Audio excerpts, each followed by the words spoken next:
नमस्कार दोस्तों, आप सभी का स्वागत है आपके अपने YouTube चैनल पर। तो फाइनली यहाँ पर एसएससी ने सारी वैकेंसीज लगभग बता दी और एमटीएस का जितने लोग को इंतजार था, एमटीएस की भी यहाँ पर भैया फॉर्म आ गया, जैसा कि आप लोग कल से देख रहे हैं। तो आज हम एमटीएस के बारे में हर उन पहलुओं पर चर्चा करने वाले इस वीडियो में, जहां पर आपके दिमाग में एक प्रश्न उठता है कि इससे किस तरह की नौकरी मिलती है, इसकी पढ़ाई कैसे करें, क्या सब्जेक्ट इसमें कंपलसरी हैं, क्या ऑप्शनल होते हैं, प्रत्येक प्रश्न कितने नंबर का होता है, नेगेटिव मार्किंग कितनी होती है। इन सारे प्रश्नों का जवाब आपको इस एक वीडियो में मिल जाएगा। ठीक है, तो शुरू करते हैं। क्या है कैसे है आप तो जानने ही वाले हैं। और यहां पर देखिए सारे सब्जेक्ट्स की क्लासेस भी आपको इसी चैनल पर देखने को मिलेंगी, तो समझिएगा, तैयारी चालू करिएगा और चैनल को सब्सक्राइब कर लीजिएगा, तभी तैयारी कर भी पाओगे, वरना नोटिफिकेशन नहीं आएगा तो तैयारी कैसे होगी। ठीक है, चलो अब इतनी चर्चा हो गई, अब जानते हैं अच्छे से डिटेल में क्या कैसे क्यों। तो देखो भैया, फाइनली यहां पर 27 जून से आपका जो है 31 जुलाई तक, 27 जून से 31 जुलाई के बीच में आपका यहां पर एसएससी एमटीएस का फॉर्म भरा जाएगा। ठीक है, ये तारीख आपको पता होना चाहिए। और जो है लास्ट डेट इसकी कितनी होगी भैया, 31 जुलाई के 11 बजे रात तक। 31 जुलाई के रात के 11 बजे तक आप कर सकते हैं। और जो इसका पेमेंट आप करना होगा ऑनलाइन, वो 1 अगस्त के रात 11 बजे तक, यानी कि एक दिन का एक्स्ट्रा समय मिलता है आपको पेमेंट करने के लिए। ठीक है, उसके बाद क्या है, आपको अगर कोई करेक्शन करना होगा तो आप 16 अगस्त से लेकर के 17 अगस्त, यानी कि 2 दिनों के लिए 16 और 17 अगस्त को ये खुलेगा और ये 17 अगस्त को रात 11 बजे तक बंद हो जाएगा।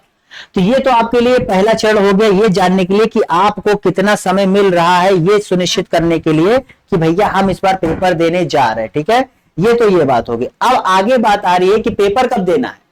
तो पेपर भैया आपको देना है अक्टूबर से नवंबर के बीच में, आपका यहां पर एग्जाम कराया जाएगा।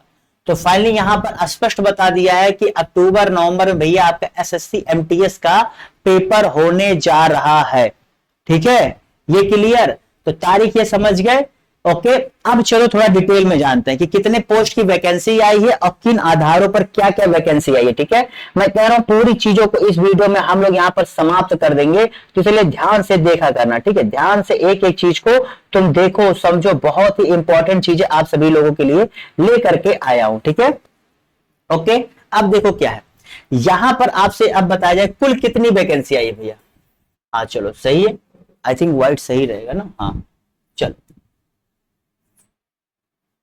हाँ तो यहां पर बताइए कुल कितनी वैकेंसी रहेगी माय डियर।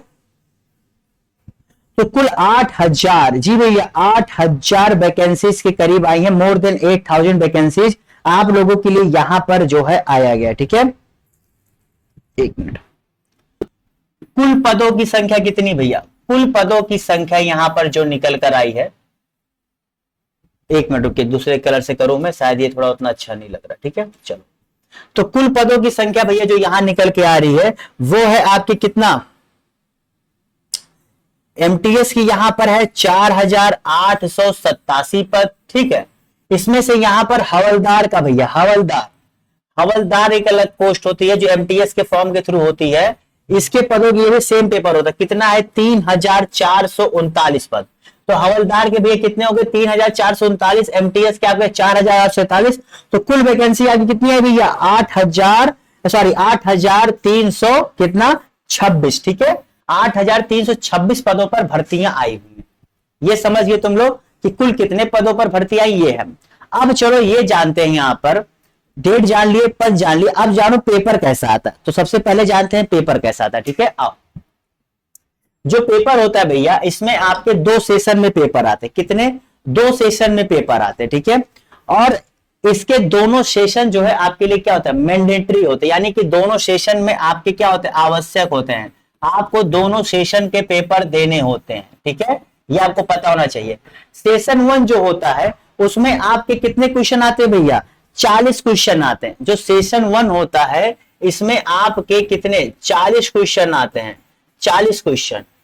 और ये 40 क्वेश्चन आपके कितने नंबर के होते हैं, 120 नंबर के। कितने, 120 नंबर के। ठीक है, ओके, और इसमें कितना समय मिलता है, इसमें आपको मिलता है कुल 45 मिनट। ठीक है, यानी कि पहले सेशन के लिए आपको 45 मिनट मिलता है, जहां पर आपके 40 प्रश्न होते हैं और 120 नंबर होता है। इस सेशन में आपका कोई भी नेगेटिव मार्किंग नहीं होता, यानी कि क्या, नो नेगेटिव मार्किंग। किसके लिए? आपके पहले सेशन के लिए, ठीक है, नो नेगेटिव मार्किंग। अब ये तो हो गया। अब पहले सेशन में आता क्या क्या है, अगर ये कहें कि पहले सेशन में आता क्या क्या है तो ये जान लो।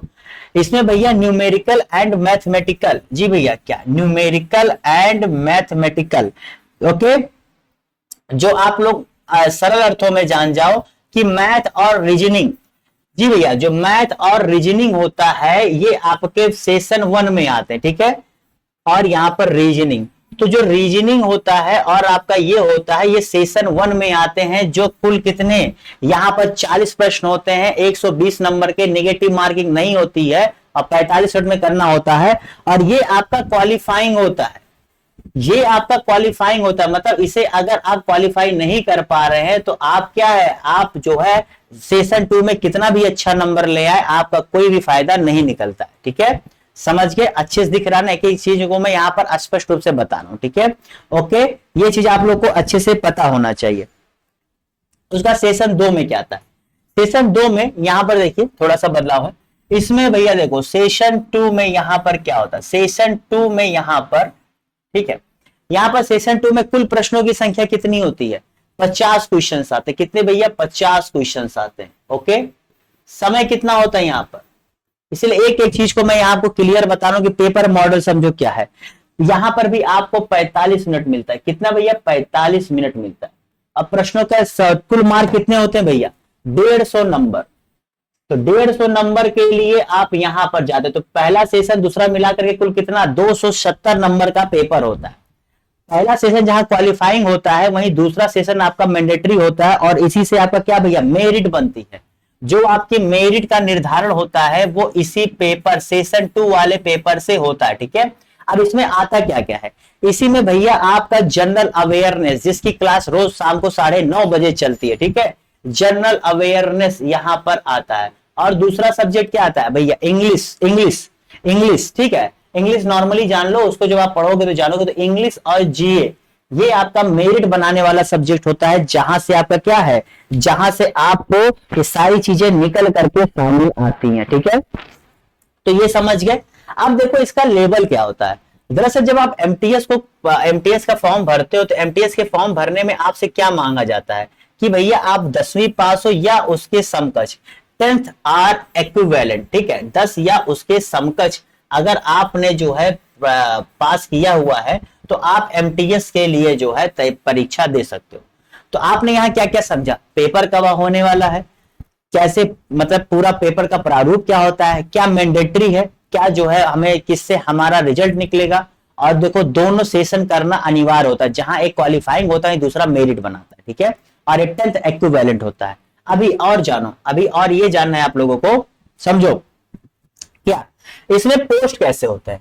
तो देखो भैया हवलदार को छोड़ करके जो एमटीएस के थ्रू होता है, एमटीएस के थ्रू जो पोस्ट होते हैं, उस एमटीएस पोस्ट में आपको क्या होता है, सफाई कर्मचारी जानते हो, माली जानते हो, जो ग्रुप डी के काम होते हैं। जी भैया आप जानिए कि जो ग्रुप डी के काम आपको ऑफिसेज में देखने को मिलते हैं सेंट्रल गवर्नमेंट के, तो वहां पर जो ग्रुप डी की आपकी क्या होती है, चीजें होती हैं, वहां पर क्या होता है, इसी के अंतर्गत एमटीएस वैकेंसी के थ्रू होता है। फिर हवलदार का अलग से जो होता है, जो मैंने आपको बताया, वो जो है अपना हवलदार का काम करते हैं अलग जगहों पर, ठीक है।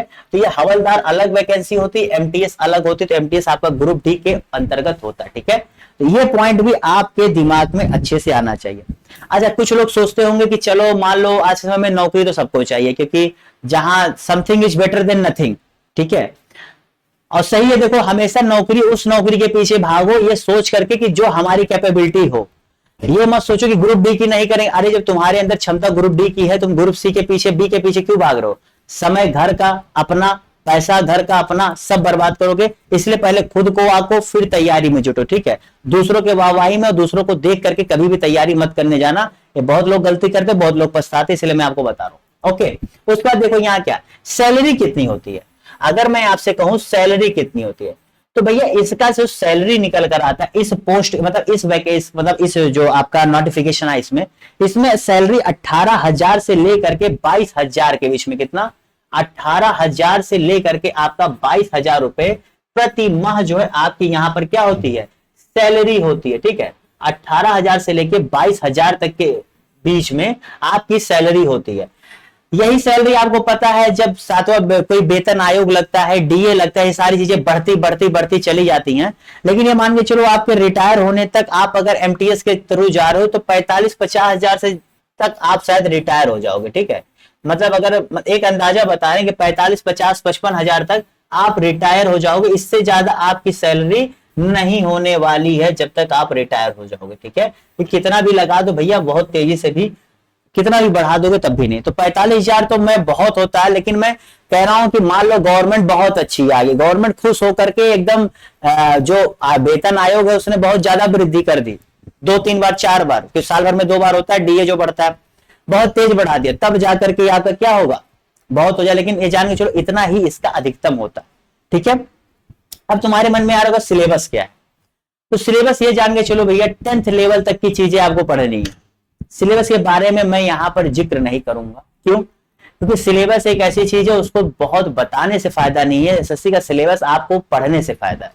यहां पर आपको एमटीएस में क्या होता है, कैसे होता है, कितने क्वेश्चन आते हैं, किन सब्जेक्ट से क्वेश्चन आते हैं मैंने बता दिया, क्या पोस्ट होता है, कितने आपको जो है सैलरी क्या होती है, स्ट्रक्चर, कौन से पेपर में कितना आपको नंबर लाने की जरूरत है, ये सारी चीजें मैंने आपको जो है यहां पर स्पष्ट रूप से बता दिया। ठीक है, अब आपको कोई भी जो है दिमाग में डाउट नहीं होना चाहिए, क्योंकि इससे ज्यादा अब आपको जानने की जरूरत नहीं है। ठीक है, इससे ज्यादा अब आपको जानने की जरूरत नहीं, क्योंकि इससे आप जान करके कुछ बहुत विशेष फायदा नहीं होने वाला है। ठीक है, समझ गए, क्लियर।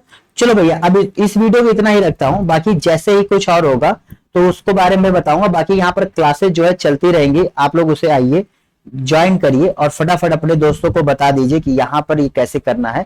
और मैं कहूंगा आप लोग अगर जो तैयारी कर रहे हो भर देना फॉर्म, यार फॉर्म पता है ये सब फॉर्म जरूर भरा करो, क्योंकि ये सब अगर आपको नहीं भी जॉब करने फॉर्म भरिए, इससे आप अपने आप को देखिए, कभी कभी क्या होता है ना, अपने आप को एग्जाम्स में बैठाना सीखिए, इससे आप हो सकता है भविष्य में और भी अच्छा कुछ कर पाए। जिन लोगों को नहीं देना, जिनको देना हो तो भैया भरें, मेहनत करें, क्लास चल रही है, क्लास पढ़ें और मजे से करते रहें। ठीक है, और बाकी जैसे ही कुछ और सूचना देनी होगी उसको मैं अपने अगले वीडियो में आपको बताऊंगा। सिलेबस के बारे में फिर कहता हूं, मैंने सीजीएल का वीडियो बनाया, सब्जेक्ट बता दी कि इसका सिलेबस बताना आसान नहीं होता, अगर मैं सिलेबस बताने बैठूंगा तो कम से कम 20 मिनट केवल वीडियो बन जाता है। ठीक है, तो शायद इस वीडियो को ही समाप्त करते हैं, तब तक के लिए फिर मिलेंगे अगले में। अगली वीडियो में हो सकता है मैं सीजीएल में किस वैकेंसी, किस पोस्ट के लिए कितनी वैकेंसी आई है उसके बारे में आपको मैं डिटेल वाइज बताऊंगा। ठीक है, तो शायद इस वीडियो को ही समाप्त करूंगा, फिर मैं तब तक के लिए goodbye, have a good day. और शाम को 9:30 बजे यहाँ पर जीके जीएस और स्टैटिक जीके जिसे जीए कहते हैं क्लास चल रही है, जरूर जरूर देखें, अपने दोस्तों को शेयर करें। रीजनिंग क्लास भी यहाँ पर चालू हो चुकी है।